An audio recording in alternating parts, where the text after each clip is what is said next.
Welcome to double seven media. నేను మీ ఆదినారాయణ. నా video చూస్తున్న ప్రతి ఒక్కరూ లైక్ చేసి, షేర్ చేసి, కామెంట్ చేసి, అలాగే ఛానల్ను సబ్స్క్రైబ్ చేసుకోవాలని కోరుకుంటున్నాను. ప్రస్తుతం సమాజంలో ప్రతి ఒక్కరి దగ్గర సెల్ ఉంది. సమాజంలో ఏమి జరిగినా వెంటనే సోషల్ మీడియాలో పోస్ట్ చేస్తున్నారు. రాష్ట్రంలో ఎక్కడ అన్యాయాలు, అక్రమాలు లేదా దాడులు, అత్యాచారాలు ఇలా ఏవి జరిగినా వెంటనే పోస్టులు పెడుతున్నారు. అవి రాష్ట్రంతో పాటు ప్రపంచమంతా తెలిసిపోతున్నాయి. ఆ వీడియోల వలన నిజానిజాలు ఏంటి అనేది కూడా తెలిసిపోతున్నాయి చాలామందికి. అయితే గుంటూరు జిల్లా తెనాలిలో యువకులపై పోలీసులు లాఠీ చార్జీలాగా చేశారు. గంజాయి మత్తులో చిరంజీవి అనే కానిస్టేబుల్పై యువకులు హత్యాయత్నానికి పాల్పడ్డారని పోలీసులు అరెస్ట్ చేశారు. అరెస్ట్ చేసిన తర్వాత వారిని తెనాలిలో తిప్పుతూ కొట్టడమే కాకుండా పోలీస్ స్టేషన్ సమీపంలో నడి రోడ్డు పైన ప్రజలందరూ చూస్తుండగా వారిని కూర్చోబెట్టి అరికార్లపై కొట్టడం జరిగింది. ఆ వీడియో ఇప్పుడు సోషల్ మీడియాలో వైరల్గా మారింది. దానిపైన చాలామంది చాలా రకాలుగా మాట్లాడుతున్నారు. కొంతమంది పోలీసులకు అనుకూలంగా మాట్లాడుతున్నారు, కొంతమంది వ్యతిరేకంగా మాట్లాడుతున్నారు. అయితే ఏది నిజం, ఏం జరిగింది అనేది అయితే పూర్తిగా ఎవరికి తెలియదు. కొన్ని మీడియాలలో వస్తున్న వార్తలను బట్టి చూస్తే కొంతవరకు కానిస్టేబుల్ది తప్పు అనిపిస్తుంది. కొన్నిటిని బట్టి చూస్తే యువకులది తప్పు అనేలా ఉంది. మొత్తానికైతే పోలీసులు నడి రోడ్డుపై యువకులను అలా కూర్చోబెట్టి అరికాళ్ళపై కొట్టడం అన్నది చాలామంది పోలీసులపై విమర్శలు చేస్తున్నారు. రాష్ట్రంలో కావచ్చు, దేశంలో కావచ్చు, ఎక్కడైనా లక్షలాది మందిపై కేసులున్నాయి. ఎవరినైనా ఇలా కొట్టారా అనేది ఇప్పుడు పోలీస్ వ్యవస్థను ప్రశ్నిస్తున్నారు బాధితుల తల్లిదండ్రులు. అయితే ఏం జరిగింది అనేది ఒక్కసారి మనం చూస్తే సాక్షిలో ఒక కథనం వచ్చింది. మనం ఒకసారి చూద్దాం. తెనాలి ఘటనపై దళిత మైనార్టీ బాధిత కుటుంబాల ఆక్రోశం. బాబులాల్ తల్లి ఇలాగంటుంది: నాకు 4 మగపిల్లలు, 4వ కుమారుడు బాబులాల్ మెకానిక్గా పనిచేస్తున్నాడు. జాన్ విక్టర్ తన స్నేహితుడు పుట్టినరోజు వేడుక ఉందని ఆహ్వానించడంతో బాబులాల్ వెళ్ళాడు. తర్వాత రోజు పోలీస్ స్టేషన్ నుంచి ఫోన్ రావడంతో వెళ్ళాము.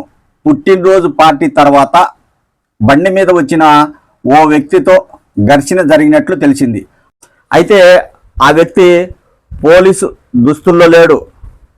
అలాగని నేను పోలీస్ అని చెప్పలేదు. ఇష్టారాజ్యంగా తిట్టడంతో ఈ ఘర్షణకు కారణమైంది అనేది ఇక్కడ బాధితులు చెప్తున్న మాట. అయినా నడి రోడ్డుపై గొడ్డును బాదినట్టు బాదడం ఏంటి? ఇంత క్రూరంగా వ్యవహరిస్తారా? మా పిల్లలను దారుణంగా హింసిస్తారా? ఇదేం ఘోరం! మా గుండెలు బద్దలయ్యాయి. రాజ్యాంగం మీకేమైనా ప్రత్యేక రక్షణ కల్పించిందా? లక్షల మందిపై కేసులున్నాయి, కానీ ఇలా ఎవరినైనా ఎక్కడైనా కొట్టారా?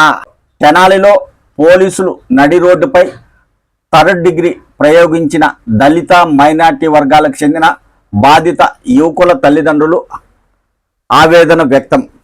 రెండో బాధితుడు వచ్చి జాన్ విక్టర్. ఇతను న్యాయవాదిగా నమోదు చేసుకొని గుంటూరు కోర్టుకు వెళ్తున్నాడు. కుమార్తె సాఫ్ట్వేర్ ఇంజనీరు. తెనాల్లో చదువుతున్న సమయంలో తన స్నేహితుడు పరిచయం కావడంతో ఆ రోజు అతని పుట్టినరోజు కాబట్టి అక్కడికి వెళ్ళడం జరిగిందని వీళ్ళు కూడా చెప్తున్నారు. పోలీసులు అలా వ్యవహరించడం మంచిది కాదంటున్నారు. అలాగే ఇంకొక బాధితుడు రాకేష్. ఇతను కూడా డిప్లొమా ఎలక్ట్రికల్ చదువుతున్నాడు. అయితే ఇతను 5 ఏళ్లుగా హైదరాబాద్లో ఉన్నాడు. యాక్సిడెంట్ జరగడంతో ఒక కాలుకు చేయికి రాడ్లు వేశారని బాధితుడు తండ్రి చెప్తున్నాడు. అయితే ఆ బాధితుడు పోలీసులు కొట్టే సమయంలో నా కాలుకు రాడ్డు ఉంది, కొట్టద్దు సార్ అని బ్రతిమిలాడాడు. అయితే పోలీసులు వినుకోలేదు. ఒక సిఐ కొడుతుంటే మరో సిఐ అతని కాళ్ళపై కాలు పెట్టి నొక్కి పెట్టడంతో మరో సిఐ అతని అరికాళ్ళపై కొట్టడం జరిగింది. ఇలాంటివి విన్నప్పుడు చాలామంది బాధపడుతున్నారు. పోలీసులు ఇలా వ్యవహరించడం ఏంటి, ఒకవేళ తప్పు చేసి ఉంటే వారిపై కేసు నమోదు చేసి వారిని కోర్టులో హాజరుపరచాలి కదా అనేది చాలామంది చెప్తున్నారు. మొత్తానికైతే పోలీసుల తీరుపై మాత్రం చాలామంది విమర్శలు చేస్తున్నారు. ఖచ్చితంగా రాష్ట్ర ప్రభుత్వం విచారణ చేపట్టి అలాంటి వారిపై చర్యలు తీసుకోవాలని కోరుతున్నారు.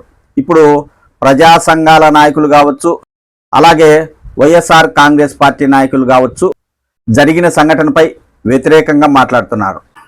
ఇక్కడ ఆ యువకులు గంజాయి బ్యాచా కాదా అనేది పూర్తిగా వివరాలు అనేటివి తెలియాలి.